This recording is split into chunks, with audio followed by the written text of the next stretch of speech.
Tampon Tim and the deranged Democrat Party does it again.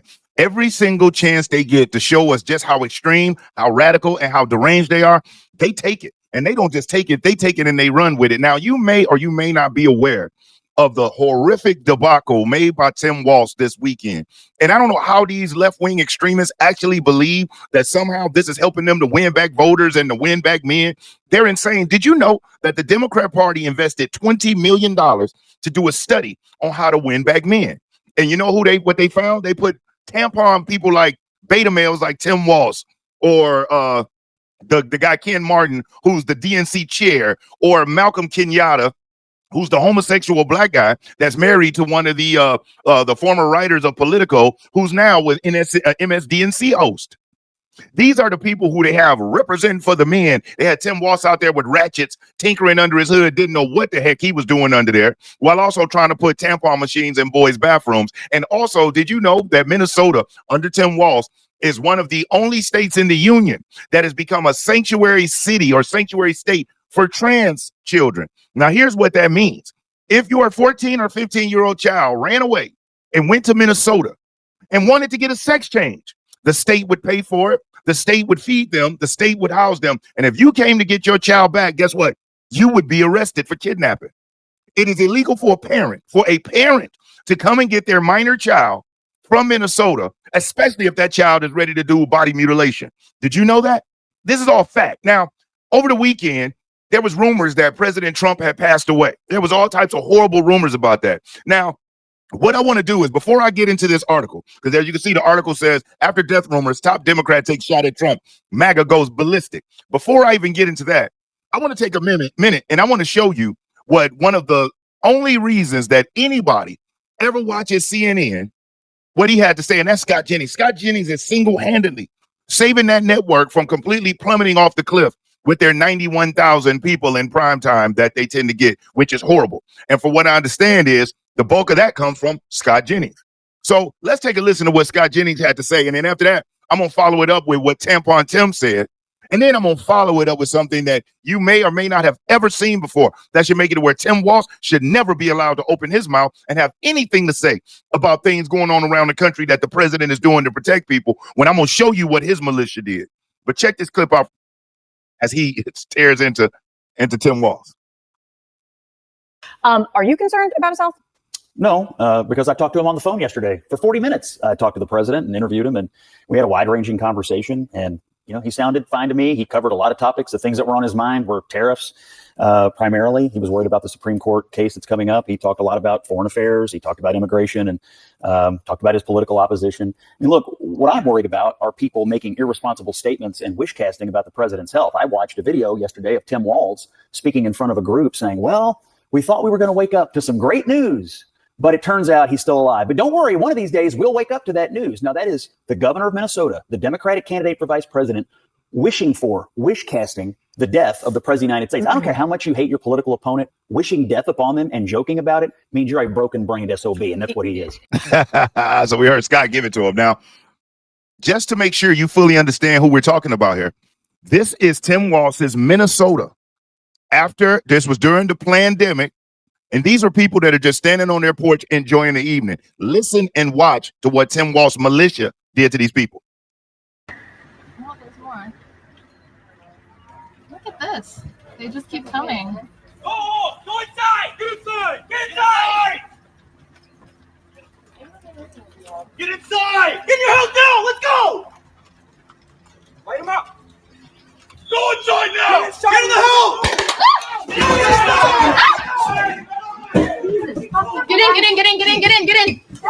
Get in. Oh, God, that hurt. You good? Are you okay? Right on the fucking crotch. Are you okay? You got hit? I'm good. They're booked for that, dude. What? Okay. Now, as you saw, now the Democrats are complaining about President Trump using National Guard to stop crime in D.C., considering using the National Guard to stop crime in Chicago, sent the National Guard to stop the violence in L.A. Now, they complain about that, but when Tim Walz used the National Guard against his own constituents who were just standing on their porch, enjoying the evening, not doing anything to anybody, His militia came through and lit up their house with rubber bullets, and as you saw, even hit somebody. But yet these demon rats will complain about President Trump fixing crime. And this is exactly why the Second Amendment can never be taken away. When people, if you're somebody that's ever had a bleeding heart about weapons and they're allowing these psyops that the Democrats use, where somebody gets hurt by a weapon and then they immediately pounce and they play on the heartstrings of people and they say, you know what? Maybe we should all get rid of our weapons. It's not the criminals you'd have to worry about. It's against your government leaders who feel like dictators, and they can tell you what, when, where, and how, and when to do it. And they'll send their militias through your neighborhoods. And if you don't do what they say do, they'll drag you out of your house, or they'll just light your porch up until you go inside and become a prisoner in your own home. That was in Minnesota. That was in 2021, 2022. That's not years ago. That's under Tampon Tim. And we see how weak he is. Imagine somebody that really has a pair of cojones on him that has that type of power. See, this is what the Second Amendment is about. The demon rats want you to think it's all about, oh, the little children. Nobody wants children to be hurt. But it's not a weapon that hurts the children. It's the deranged lunatic that's using the weapon. Like that person out there in Minnesota, that was a transgender on medications that had an epiphany with wanting to harm little children. They said it. If you're enjoying this video, do me a solid, hit that thumbs up, because I will never ask you for a Cash App or for a super chat. But you hitting that like button, it really helps the channel. And if you aren't subscribed to the channel, subscribe. And whether you're subscribed already or you're subscribing now, make sure that you hit the notifications and you select all, because YouTube has been having an issue with getting the notifications out. But when you select all, YouTube will make sure that you get notified when I upload new videos. That has nothing to do with the weapon. And then they act like if they take the weapons away, the criminals are going to say, you know what, y'all? Everybody else had to put them down. We should put them down too. No, that's not what's going to happen. You know what they're going to say? They're going to lick their chops and they're going to attack like never before. They're going to know they're about to be wealthy, because how can the people defend themselves with slingshots and bats and knives? A bat and a knife, it's going to be very hard to go up against a 9mm bullet. So, you know, these are the things. But let's check out what Tampon Tim said that got everybody in an uproar. Check this BS out. You get up in the morning and you doom scroll through things, and although I will say this, the last few days you woke up thinking there might be news. Just saying. There will be news sometime, just so you know, there will be news. You get up in the morning and you doom scroll through things, and although I will say this, the last few days you woke up thinking there. He is like the most feminine acting man I've ever seen in my life, but has the audacity to always be calling somehow. And let me ask you this. Is it me, or is this man like on an Ozempic diet or something? Tim Walz looked like he has dropped 30 or 40 pounds in the last few months. And I don't think that's very healthy. Is it the stress, or is it the fact that he was exposed allegedly? Remember that person that was going around taking the lives of Minnesota politicians? What happened to that story? Long gone, right? Haven't heard anything about it. The man that said that Tim Walz allegedly was sending him to go take the life of Senator Amy Klobuchar so that Tim Walz could take her seat. You notice how all the media, none of the mainstream media is talking about that anymore. This man took the life of 2 Minnesota politicians, and we've heard nothing about it. As a matter of fact, I'm about to do a deep dive into that and find out what's going on. And I'm going to post it on my website, because there is a Real Politics website that is being built. And I'll get off into that later. So that way we can really talk about topics without worrying about the YouTube strikes and all of this censorship and all of that crap, because people deserve to know what's really going on. Now, I want you to listen to this clip of Scott Jennings where he really is about to light up Tim Walz. Check this clip out right here. But I'll tell you who is a complete piece of shit. I'm going to tell you right now. There have been a lot of swear words. Tim Walz, Okay. the governor of Minnesota, holding up a phone in front of a rally saying, well, we thought we were going to wake up and find out the president had died. Someday it'll happen. Someday it'll happen. I used to say he was the biggest buffoon in American politics, but it's worse now. No political official, no elected official should be walking around saying, well, I'm hoping we wake up one day and the president of the United States has died. Crazy. Absolutely crazy.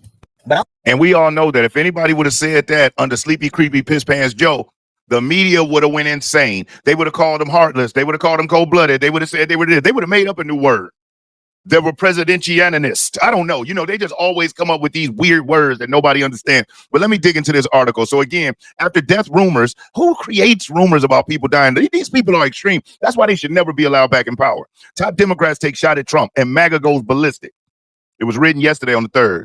Minnesota Governor Tim Walz has sparked outrage from President Donald Trump's MAGA base after he weighed in on rumors circulating about the president's health. Social media had erupted over the weekend after Trump was not seen in public for days. The man was resting, playing golf, with hashtags including "Where's Trump?" and Trump died, trending on X. Meanwhile, Trump actively posted on his Truth Social platform and was spotted en route to his golf club in Northern Virginia on separate occasions. While speaking during the Labor Day event on Monday, Walz joked about the speculation. You get up in the morning and you doom scroll through things. Like, who doom scrolls? These folks are nuts. Although I will say this, the last few days you woke up thinking there might be news. Walz said to laughter from the crowd, the three people that laughed. Just saying, there will be news sometime. Just so you know, there will be news, he continued. His comments have quickly gained traction among the president's supporters and allies, but not in a positive light. Tim Walz mocking President Trump's health is a new low, even for you. Wishing ill on others doesn't make you a leader. It makes you small. House Majority Whip Tom Emmer, Republican out of Minnesota, said.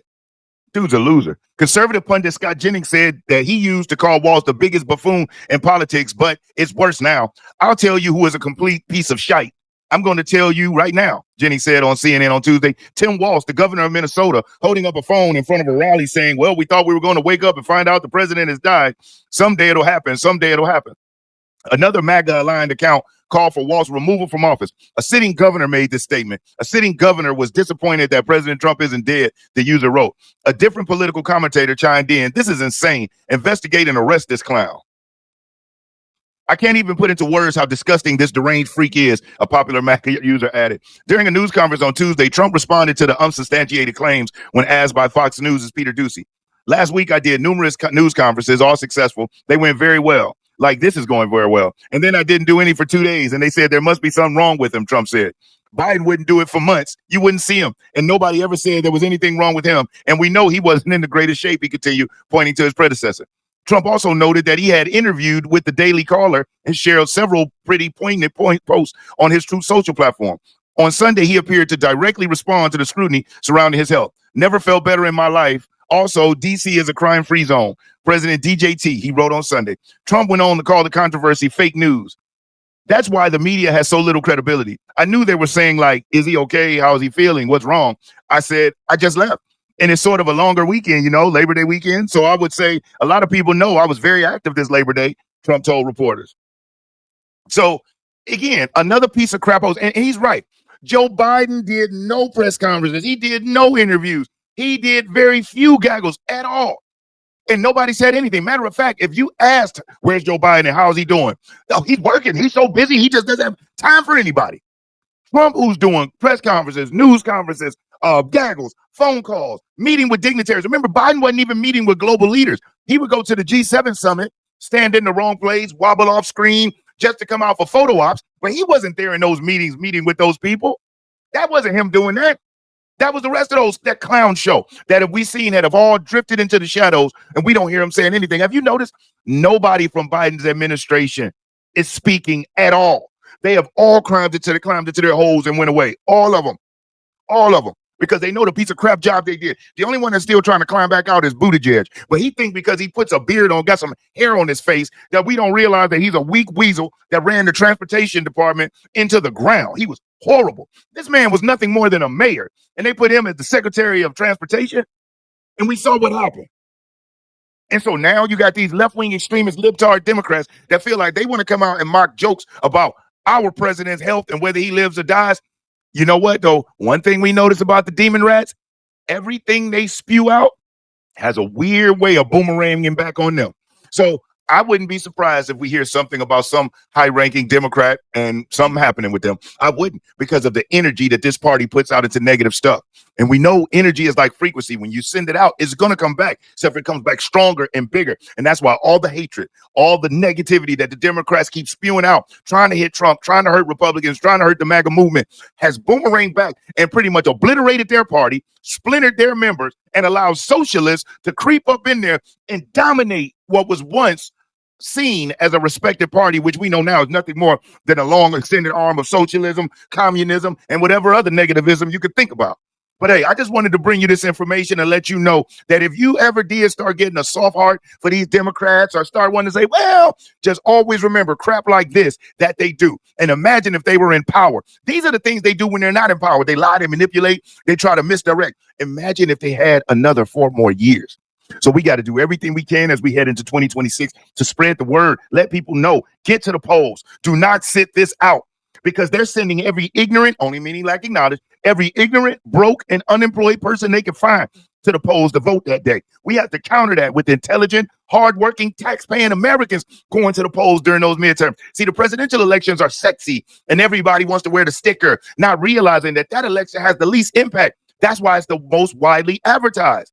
Those people are smart. They advertise the presidential election to make everybody feel patriotic, but they don't publicize the local. Think about how many times you may not have even known there was a mayor election or a city council election or a state election in your area, because they don't publicize it. Or if they do, it's very, very, very low, because they don't want people turning out to that, because they know that's what dictates and determines the laws, the regulation, the police in the area. So make it a point to spread the word, get out there and represent during this midterm election, y'all. Listen, again, if you stay and you watch this far, I want to say I thank you from the top and the bottom of my heart. If you haven't already, hit that like button. If you want to subscribe to the channel, subscribe. And most importantly, I want you to stay safe and you be great. I'm Brian Maxwell saying I look forward to seeing you at the top.